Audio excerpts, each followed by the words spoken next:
Ever since Monet and Schuman put forward the first proposal for the European coal and steel community, as it was in 1950, Europe has been a contentious issue for Britain. Calls for a referendum on EU membership have become part of the mainstream political discourse in Britain, and from other member states, the widely held view is that Britain will, with some considerable regret, be a country headed towards the exit. The TheCityUK has produced evidence of the importance which business leaders attach to our continued membership of the EU. But our support is not uncritical. Reform is needed, and Britain should be leading that reform and should be at the centre of the debates about how the EU can work best for all its citizens.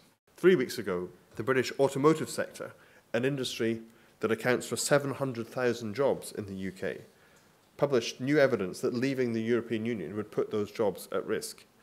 And I'm therefore absolutely delighted today that your sector, which accounts for 2 million jobs, has once again produced new evidence that shows how much we have to lose if we were to leave the European Union. Whether it be the fact that 7 out of our top 10 trading partners are EU member states, the fact that the single market is estimated to have boosted our national income by as much as £3,300 per household per year, or the fact that the UK is the top destination for firms looking to establish the European headquarters. The report being published today shows that if we were to leave the European Union, we'd be threatening the city and our wider economy.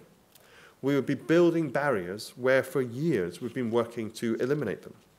We'd be introducing risk and uncertainty just as we are securing our economic recovery. Rather than talking about leaving the European Union, we should be talking about leading the European Union. The reports that you've produced and that TheCityUK have produced are immensely valuable. But their true value won't be realised if we don't get them out to the wider world. Don't just leave this debate to the politicians. Take a full and active part in the debate. Don't be shy about doing this. Start with your own employees and stakeholders. These reports are another great weapon in the armoury of the debate about why Britain is better off in the European Union. I have every intention of taking them into battle over the coming years. I hope you do too.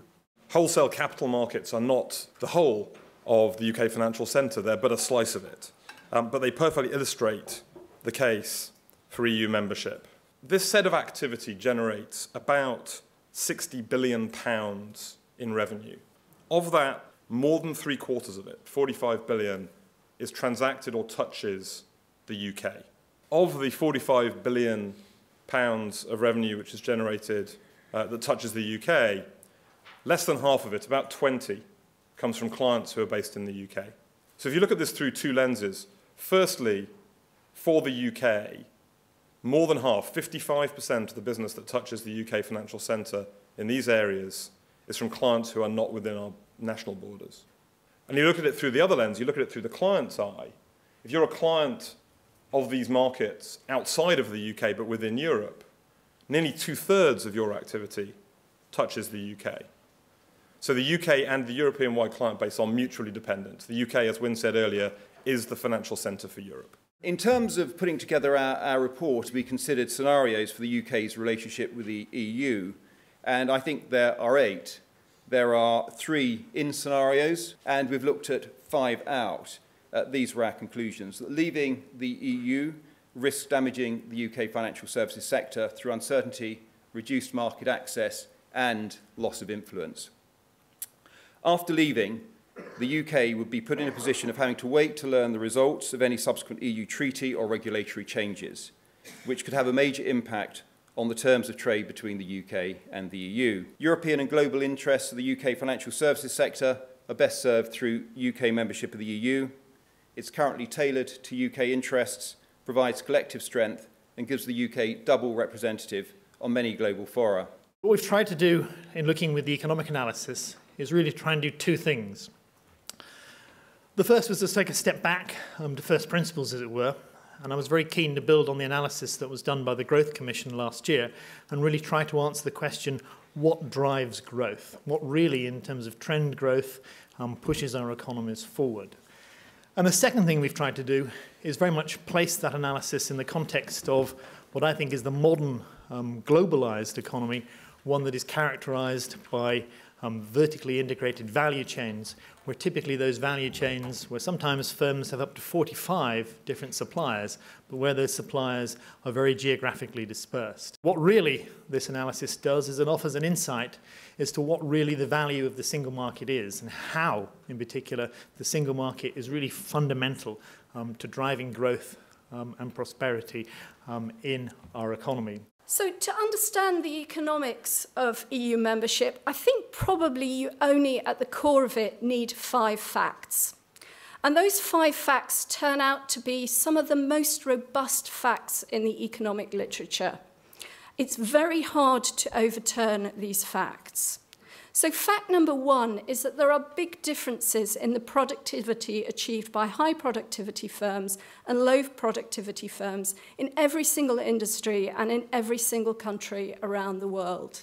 Secondly, these high productivity firms turn out to be really important for the economy in various different ways, including the fact that when you look at convergence to high productivity, what you find is that firms within a country tend to converge to the productivity leaders within that country rather than to the global leaders. Fact number 3 is that crossing a border is really expensive. Fact number 4 falls logically from those first 3 facts, which is only high productivity firms are profitable enough to be able to afford to trade.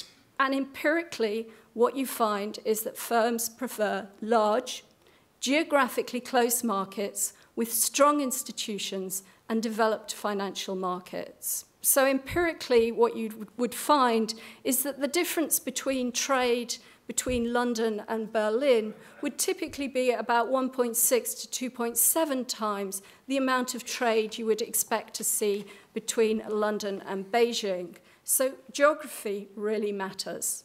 And I think actually at the core of this, and perhaps it's why this event is at Clifford Chance, is the legal analysis. Because in a way, the business and economic consequences of leaving the EU will depend upon the relationship that the UK would have with the rest of the EU. One of the challenges is, and it came out in Nick's analysis, is we think about the cost of leaving to the UK economy.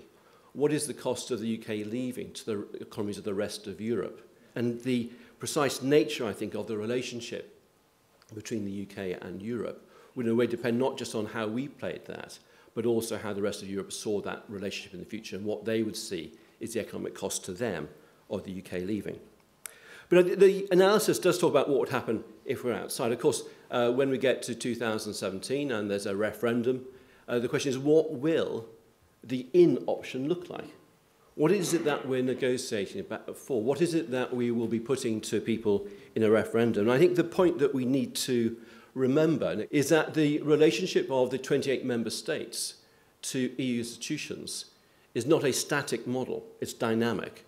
We're not talking about an equilibrium point that will persist for time immemorial, but we are looking at a set of relationships at a point in time.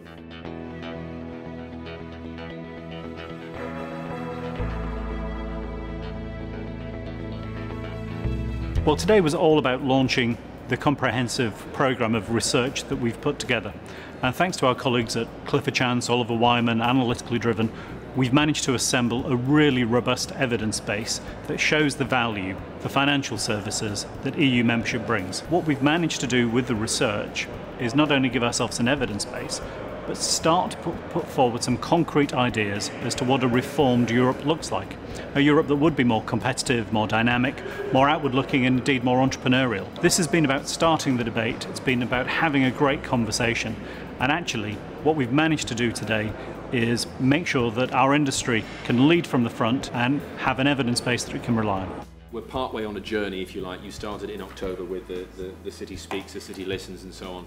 What is your sort of top-line feeling when you take delivery of these 3 pieces of research? There is so much discussion, so much chat around the value of the UK's membership of the EU, but actually very little by way of material, fresh evidence. And really that's the point we wanted to get to. In order to engage policymakers, to engage the media, to engage the public, really we have to have a really robust evidence base that slices and dices the argument to come up with something that actually is quite compelling. If there's a referendum and the vote is no, that's going to create considerable confusion. With the Tobin tax, it looked like we were going to win that one, but if the courts are going to veto our case, again, it just looks like we're losing the debate. I mean, how do you champion Britain in Europe if we keep on seeming to lose these absolutely key battlegrounds? When I read the paper, it did seem to me that if you were able to negotiate those trade treaties, and I know that's a question out there, the length of time it would take constitutes a blighted generation, 10 years or so. How can we dominate and lead the agenda in a way that does not fundamentally conflict with the progressive integration of the Eurozone that has to take place if the Euro is going to succeed? We are just over 3 weeks away from the Euro elections, with UKIP scoring apparently 31% in the polls. Will the companies represented here be able to get their CEOs into the press and broadcasting to make the point that it would be disastrous for jobs if Britain was to slide out of the EU? For all of its emotion, it's such an important decision that it really does need to be based on as factual and evidence-based and rigorous and almost emotionless set of considerations as you can. This is the analytics that underpin the sense that pretty well every business leader I speak to has, that it is fundamentally in Britain's interest to remain not just in the European Union but an active, engaged participant in the European Union, and questions over how we do that, whether we've been doing that effectively over time or not. However, there is also a fundamental disconnect, and that is between sometimes the business leaders and their very own organisations, where they cannot speak with confidence that their belief that Britain should stay part of the EU would be replicated across their workforce, their clients, their supply chain, wherever they might turn.